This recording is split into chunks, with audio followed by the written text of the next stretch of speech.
एका शहरात एक परिवार राहत होता. त्या परिवारात फक्त 3च लोक होते. नवरा, बायको आणि त्यांची 5 महिन्यांची मुलगी. कोरोनाच्या वाढत्या प्रादुर्भावामुळे शहरात लॉकडाऊन होता. या गरीब परिवारात आई नर्स होती आणि छोट्याशा दवाखान्यात काम करत होती. वडील एक मजदूर. कसंबसं आयुष्य निघत होतं. अचानक माहिती झालं, रुग्णांची सेवा करता करता या नर्सला देखील या व्हायरसचं इन्फेक्शन झालं.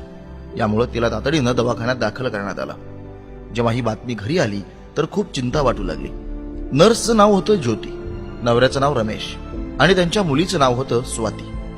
ज्योतीनं आपल्या मुलीचा चेहरा पण एका महिन्यापासून पाहिला नव्हता. एवढ्या छोट्या वयात शिशूला तर फक्त आईचं दूध पाजलं जातं, पण इथे या परिस्थितीत ते शक्य नव्हतं. गाईचं दूध शक्य होतं. यामुळे रमेश आपल्या मुलीसाठी जवळपासच्या ठिकाणाहून कशीबशी व्यवस्था करत होता. पण 5 दिवसानंतर कोठूनही दूध मिळत नव्हतं. रमेश अत्यंत चिंतेत होता. हा विचार करत की मी तर उपाशी राहू शकेल, पण 5 महिन्याच्या मुलीला कसं उपाशी ठेवू शकेल. एक दिवस तर कसाबसा निघाला, पण दुसऱ्या दिवशी आपल्या मुलीला झोपवून पूर्ण खबरदारी सोबत तो घरातून निघाला आणि अनेक दरवाजे ठोठावले, पण कुठेही दूध मिळालं नाही. तो इकडे तिकडे भटकतच होता की समोर त्याला एक 5 स्टार हॉटेल दिसलं. आत फक्त मालक आणि कर्मचारी होते. प्रवेश तर कोणालाही नव्हता. त्यानं बाहेरूनच आवाज दिला, साहेब, माझी मुलगी 5 महिन्यांची आहे. तिला दूध पाजायचंय. जर तुमच्याकडे असेल तर कृपया करून द्या. हॉटेल मालकानं सुरुवातीला नकार दिला. तो बोलला, भैया, माझ्याकडे देण्यासाठी काही नाहीये आणि तुम्ही पण बाहेर नका निघू, घरी जावा. कदाचित त्याला विश्वास बसत नव्हता. मग रमेशनं स्वातीचा फोटो दाखवला आणि पूर्ण गोष्ट सांगितली. मालक बोलला, दूध तर आहे, पण 150 रुपये लागतील. रमेश जवळ फक्त 200 रुपये होते आणि माहित नाही त्या पैशात त्याला अजून किती दिवस भागवायचं होतं. त्यानं विचार केला, सध्यापुरतं आज दूध मिळालं तर मोठी गोष्ट आहे. उद्याचं उद्या बघू. एक दिवस कसाबसा निघाला. पूर्ण रात्र झोप नाही आली, कारण आता घरात फक्त 50 रुपये आणि घरात खाण्यापिण्यासाठी काहीच उरलं नव्हतं. करावं तरी काय. दुसऱ्या दिवशी आपल्या मुलीला झोपवून पूर्ण खबरदारी सोबत पुन्हा दुधाच्या शोधात निघाला. खूप प्रयत्न केला, पण काही नाही मिळालं. शेवटी त्याच 5 स्टार हॉटेलचा दरवाजा ठोठावला. मग मालक बाहेर आला. यावेळी रमेश बोलला, साहेब, माझ्याजवळ फक्त 50 रुपये आहेत. कृपया करून दूध द्या. मालकानं फटकार देऊन काही न देता त्याला हाकलून लावलं. रमेश हताश होऊन तिथून निघून गेला. रस्त्यावर चालत असताना देवाकडे प्रार्थना करतो की हे देवा, आज एक बाप तुझ्याजवळ भीक मागतोय. स्वतःसाठी नाही तर आपल्या मुलीसाठी. रस्त्यात त्यानं पाहिलं की एक छोटं चहा बिस्किटचं दुकान उघडं होतं. धावत तिथे पोहोचला आणि पाहिलं की काही पोलीसवाले तिथे चहा पितायत. सुरुवातीला तर त्याला भीती वाटली की लॉकडाऊनमध्ये बाहेर निघालो, मार नको बसायला, आणि जर ताब्यात घेतलं तर घरी मुलगी एकटी आहे. पण तरीही हिम्मत करून गेला आणि बोलला, साहेब, मला मदत पाहिजे. चहावाला बोलला, भैया, लॉकडाऊनमध्ये नाही निघायला पाहिजे बाहेर. तुम्हाला माहित नाही का.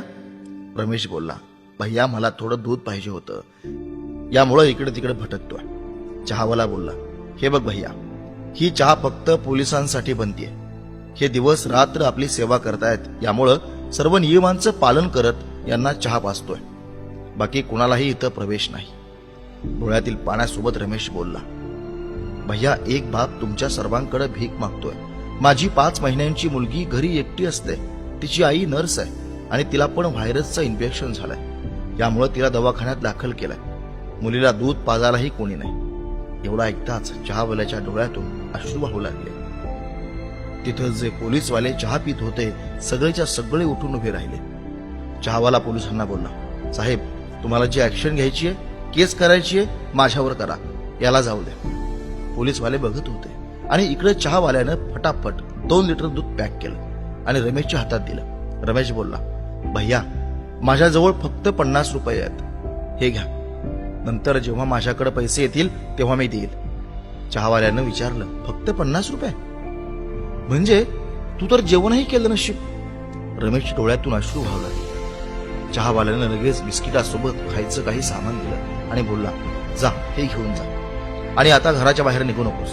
आणि हो, जेव्हा हे दूध संपून जाईल तेव्हा फोन कर, मी द्यायला येईल. रमेश आभार व्यक्त करून निघाला तर पोलीसवाल्यांनी त्याला अडवलं आणि बोलले, थांब 1 मिनिट, तू लॉकडाऊनचा नियम मोडलायस, असंच नाही जाऊ देणार. पोलीसवाला आपल्या पोलीस जीप मधून काहीतरी घेऊन आला रमेशला वाटलं कदाचित केस फाईल करत आहेत, पण असं नव्हतं. पोलीसवाल्यानं आपल्या पाकिटातून 500 रुपये काढले आणि रमेशच्या हातात ठेवले आणि बोलला, ठेव, कामाला येते. रमेशला विश्वास बसत नव्हता की हे त्याच्यासोबत काय होतं. रमेश पुन्हा चहावाल्याला बोलला की कृपया करून तुम्ही हे 50 रुपये तरी घ्या. चहावाला बोलला, हे दूध तुझ्या 5 महिन्यांच्या मुलीसाठी आहे. ती तर देवाचं स्वरूप आहे आणि देवाला दूध पाजायची संधी पुन्हा पुन्हा नाही येत.